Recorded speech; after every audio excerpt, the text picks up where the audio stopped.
Augusta. Breaking news. Good morning, I'm Audrey Dickerber, and we actually begin with breaking news overnight.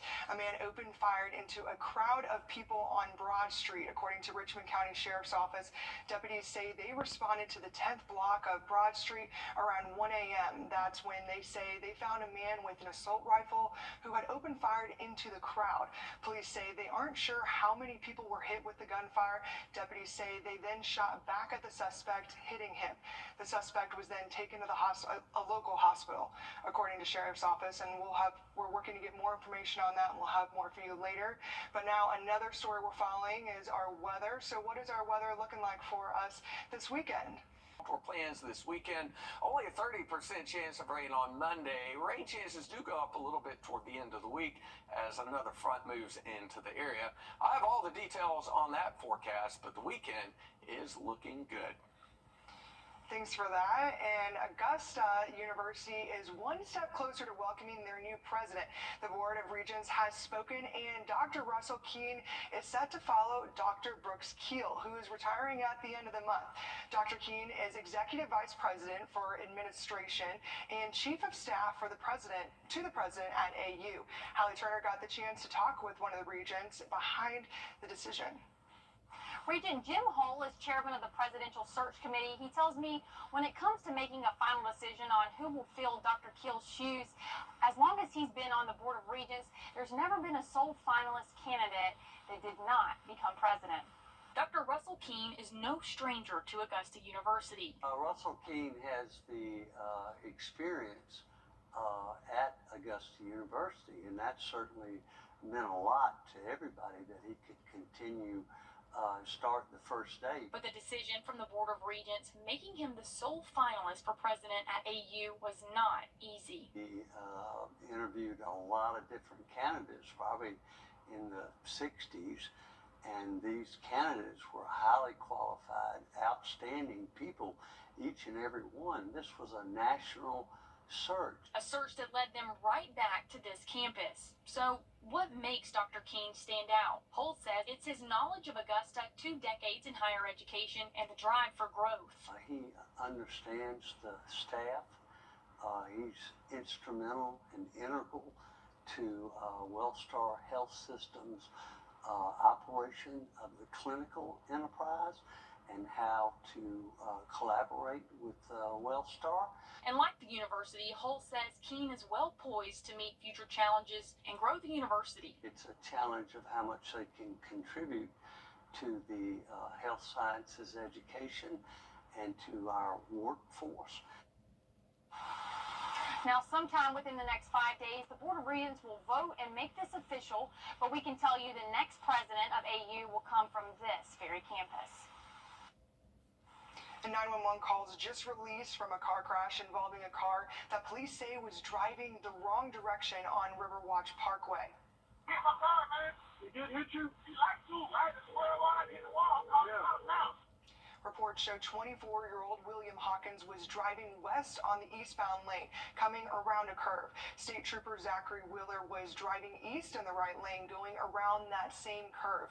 Hawkins hit the trooper's car, injuring Trooper Zachary Walker. Other drivers who called 911 that night saw the disaster coming. Yes, ma'am. We were going with the road side of the road. I almost hit the road, man. You like to hit me. Okay, yes, sir. We got it in, and we got a deputy out there trying to look for him. Troopers say Trooper Walker is stable and has a long road to recovery.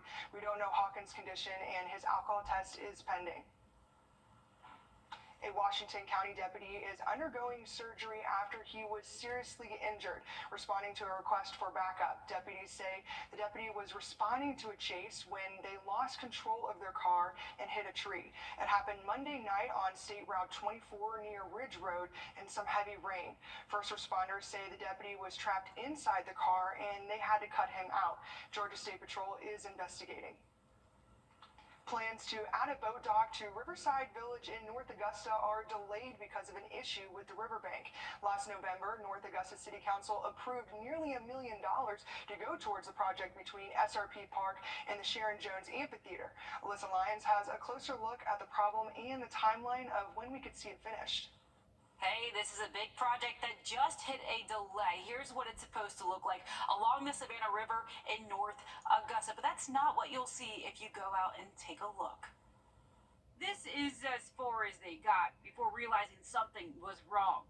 It's tough getting those pilings just right in a riverbed. And then we had a little bit of stabilization issues with the bank that we had to take care of with riprap rock. It happened early enough in the project, the kind of thing you want to catch sooner rather than later. And we didn't want that washing away and washing down into the river 10, 15 years from now. So you want to make sure that you did it long term and put that rock on the bank. And now with the pilings in place, they're waiting for the dock itself to be built off-site. 6 slips and more docking space, giving boaters access to everything from baseball to barbecue. Parking at Riverside Village is a challenge in itself, even with parking decks and everything. Now, if you happen to own a boat or somebody decides to run a service, to drop folks off, like an Uber on water. And right next door, the Sharon Jones Amphitheater expansion is still on track with more seats coming. It makes a difference when you're trying to attract artists. Going from probably 350 to 500 extra, going from 1,000 to 1,500 is a big deal. And all of it should be ready to enjoy in early August. They're also adding bathrooms for the amphitheater and greenway, and the Parks and Rec Department just installed an adaptable kayak launcher off the dock of Beck Park. They plan to eventually add a couple of handicapped parking spaces to complement the launcher in the next couple of weeks. And the North Augusta City Council approved the first reading for the plans of adding more single-family homes. The project would include 14 homes on more than 3 acres of land on Landback Way just off of the Palmetto Parkway. A new Salvation Army opens today in Martinez. When people shop, donate, or volunteer, they are directly giving back to those stores. Kennedy Payne looks at what it could mean for the community. I spoke with Lisa Andretti, who lives not far from the new location, and she said every dollar counts when shopping at these stores.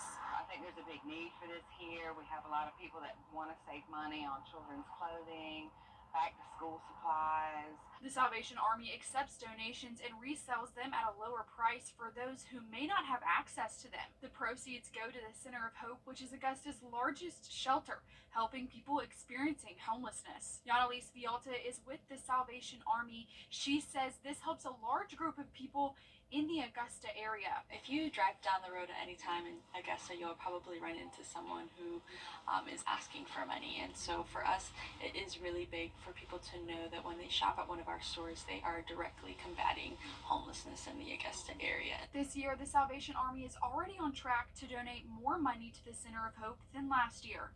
Last year in 2023, we were able to send back around $145,000 made from our family stores to fund the Center of Hope. This year, we are already at about $111,000.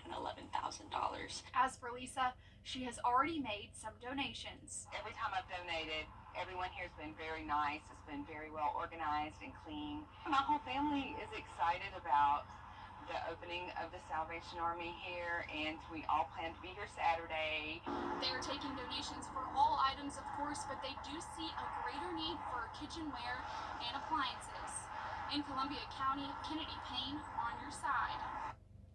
And that grand opening for the store is actually just in a couple of hours. It's on Riverwatch Parkway right behind Old Evans Road. They'll have free coffee and food and live music from 10 to noon. And the new Salvation Army store will be open from 9 to 6. And Golden Harvest Food Bank is continuing to help put an end to hunger. This week they launched